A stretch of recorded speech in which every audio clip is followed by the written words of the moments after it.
Olá, o meu nome é Jacqueline, sejam muito bem-vindos a este Fórum Anual Europeu da Saúde e da Epigenética.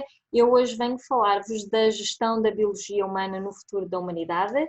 Sou professora universitária, dou aulas de empreendedorismo e gestão neste momento no Instituto Piaget em Almada. Já abri 2 negócios, portanto a minha área é a criação de novos negócios, a parte da gestão, e estou neste momento também a desenvolver o meu doutoramento na área de empreendedorismo no feminino e tecnologias. Este tópico é um tópico que me é muito querido porque eu, tal como toda a gente, já teve alguém na família que passou por desafios de saúde. A grande maioria já teve alguém ou conhece alguém.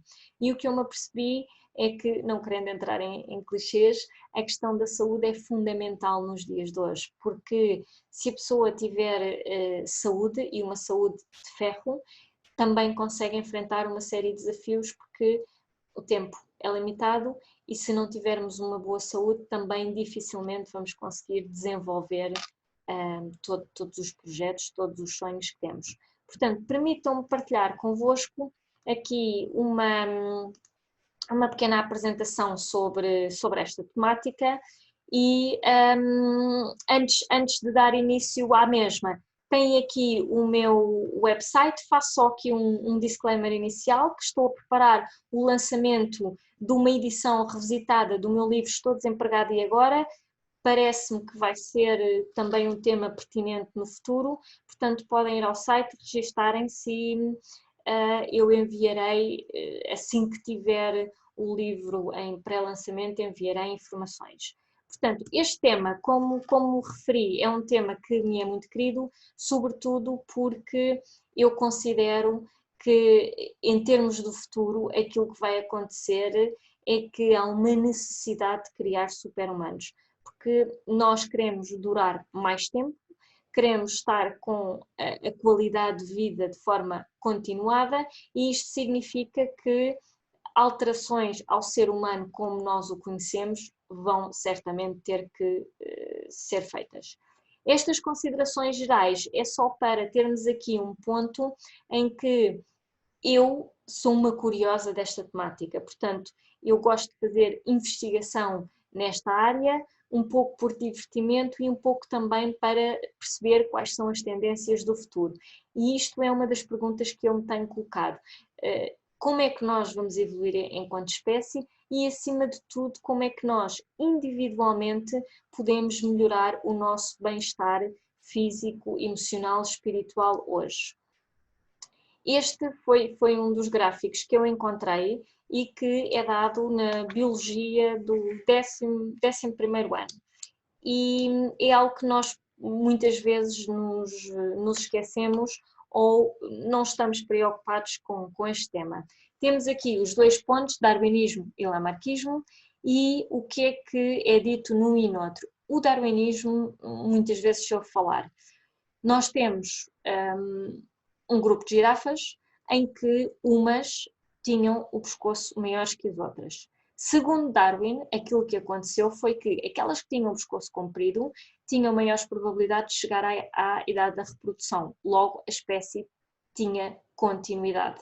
A cada geração, como essa espécie teve continuidade, aumentou. Portanto, deu origem a um número grande de girafas com o pescoço comprido, que são aquelas que conhecemos hoje. Por outro lado, o lamarckismo, sendo que o resultado é o mesmo, diz que inicialmente as girafas tinham um pescoço mais curto. Para chegar aos alimentos, elas próprias tiveram que ir adaptando e transformando-se. Como tal, de geração em geração, elas ficaram com o pescoço mais comprido. Portanto, nós vemos que o resultado é o mesmo, a forma é que é ligeiramente diferente. E nesta teoria da evolução e um pouco da seleção natural, o que é interessante? Se nós olharmos para a parte de baixo do gráfico, o que é que nós nos apercebemos? Nós apercebemos-nos claramente que há aqui uma zona em que a parte da escrita, digamos assim, só toma proporções em termos daquilo que é a evolução geral, muito, muito curta.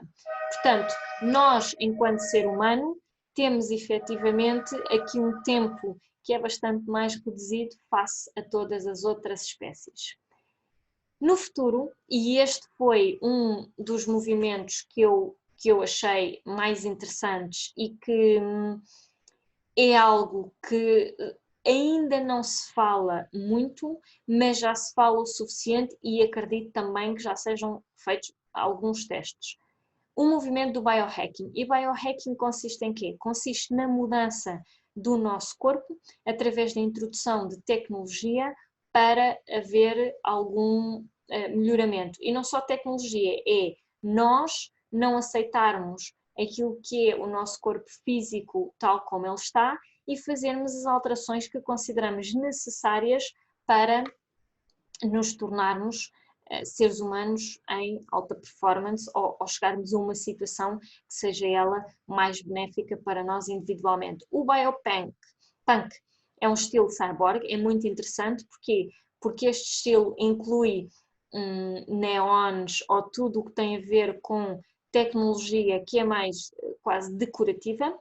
Os grinders, que é aquele conjunto de pessoas que em casa faz a introdução de chips e faz a medição da sua performance. Os biologistas, faça você mesmo, já incluem um movimento grande que estuda esta alteração da genética e a alteração que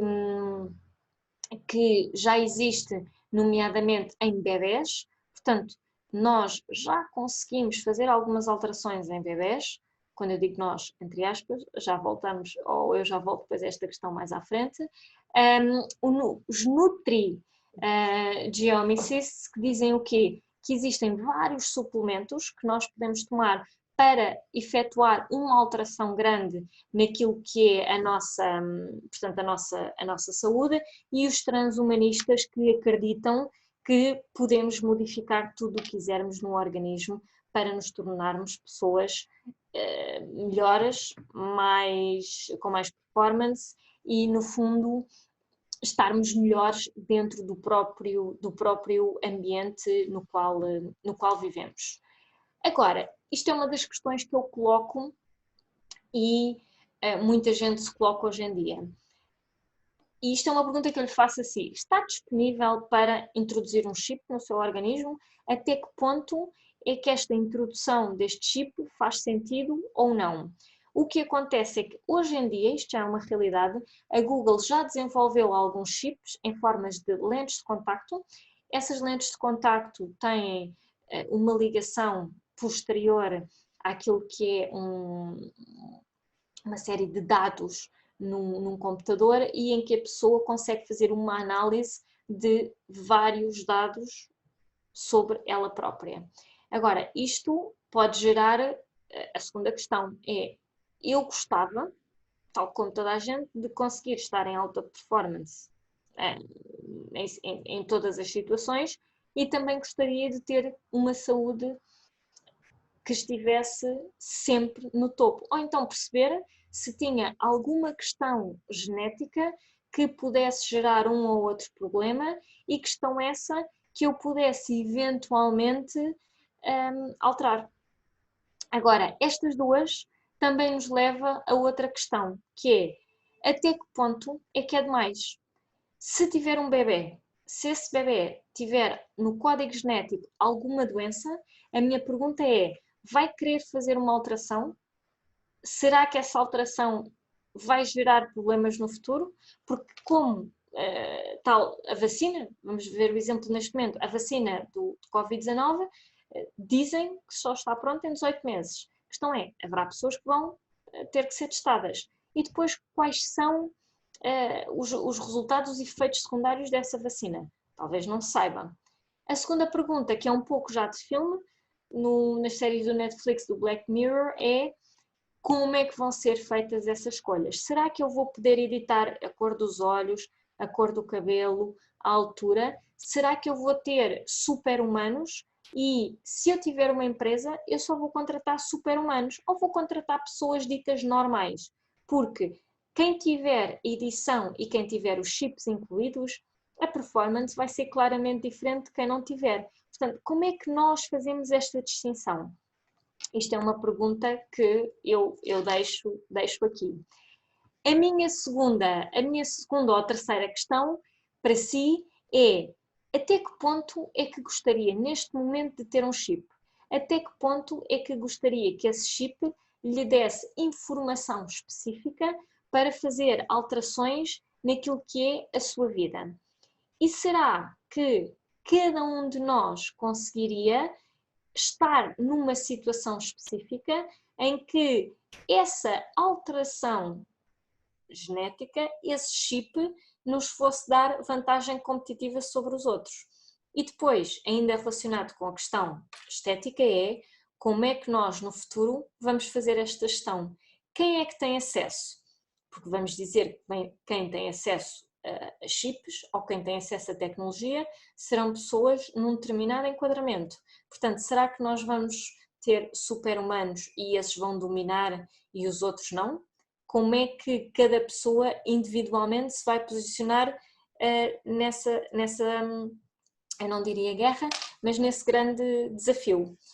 Eu, do meu lado, tenho refletido bastante até que ponto é que eu gostaria de ter um chip incorporado, acima de tudo, até que ponto é que esse mesmo chip seria um benefício para mim, para me ajudar a resolver determinados problemas. E quando eu falo em problemas, não estamos a falar de problemas físicos, nem qualquer outro tipo, estamos a falar de diariamente o cansaço, como é que é gerir o cansaço, como é que eu consigo produzir mais em menos tempo, como é que consigo aproveitar mais tendo este chip na minha vida, e isto é algo que eu acho que é fundamental para cada pessoa pensar. Até lá, nomeadamente no que tem a ver com a questão da epigenética, com as pequenas mudanças que nós fazemos hoje em dia, eu acredito que também é fundamental para cada um de nós ir fazendo alguns testes, porque efetivamente é possível termos uma performance melhor naquilo que é a nossa vida diária com pequenas alterações. E essas alterações muitas vezes podem ser a alimentação, pode ser mudar o ambiente onde estamos e passa muitas vezes por questões de disciplina. Se a pessoa for disciplinada, se cumprir aquilo que são as suas próprias métricas, também consegue atingir determinados objetivos. A gestão individual daquilo que é a pessoa normal ou super-humano é algo que claramente vai influenciar o destino da humanidade. Como? Acho que ninguém sabe. Neste momento estamos todos apenas a fazer futurologia. De qualquer das formas, eu acho que é fundamental pensar e refletir sobre estas questões mesmo em termos individuais. Convido-vos a deixar comentários, a falar um pouco sobre este tema, se tiverem interesse, e até breve. Muito obrigada e continuação de boas visitas ao fórum.